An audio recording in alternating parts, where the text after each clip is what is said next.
So we have a question here, a steel of length 5 meter. So steel of length 5 meter, area of cross section 40 centimeter square is prevented from expanding along its length. While the temperature raised by 10 degrees centigrade, the coefficient of linear expansion and Young modulus of steel are 1.2 into 10 to the power 5 and 2 into 10 to the power 11. The net force developed in the rail is approximately. So the question is given, a steel rail is given, the length of the rail is, the length of the steel rail is 5 meter. Okay, just let me draw the diagram. The length of the steel rail is 5 meter. Got it? And the area of cross section is given A. This area of cross section, A is given 40 centimeter square. So 40 centimeter square, that means 40 into 10 to the power minus 4 meter square. Okay, is prevented from expanding along its length while the temperature is raised by, so temperature raised by, that is delta T, is 10 degree centigrade. Okay, if the coefficient of linear expansion, that means alpha is given, and what is alpha? Alpha is given 1.2 into 10 to the power minus 5, right? And Young's modulus is given, that is y is 2 into 10 to the power 11 Newton meter square. Okay, and this is Kelvin to the power minus 1 per Kelvin.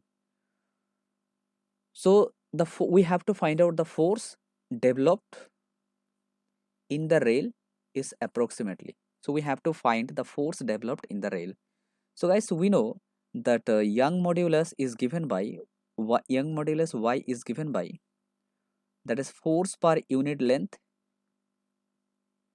by change in length by its original length, that is L.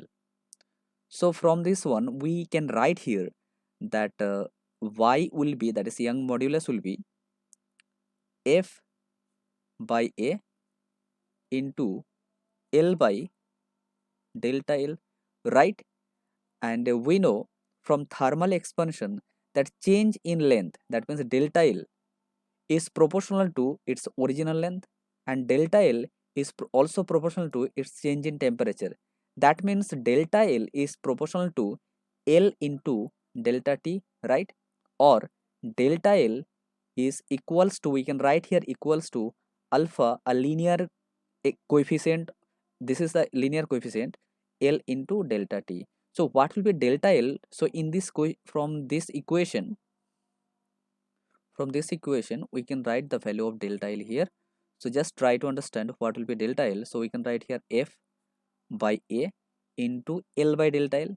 So, and what is delta L here? Delta L is alpha L into delta T. So this L and this L is cancelled. That means if I write the value of y, so what will be y here? So y will be not y, because we have to find out the force. So that means force will be, so we have to find out the force. So that means force will be, from this equation F will be, okay, what will be F? Y into A, this y into A, right, with alpha into delta T, that will be force. Okay, so here we have to write on the value. So the given value of Young modulus is 2 into 10 to the power 11.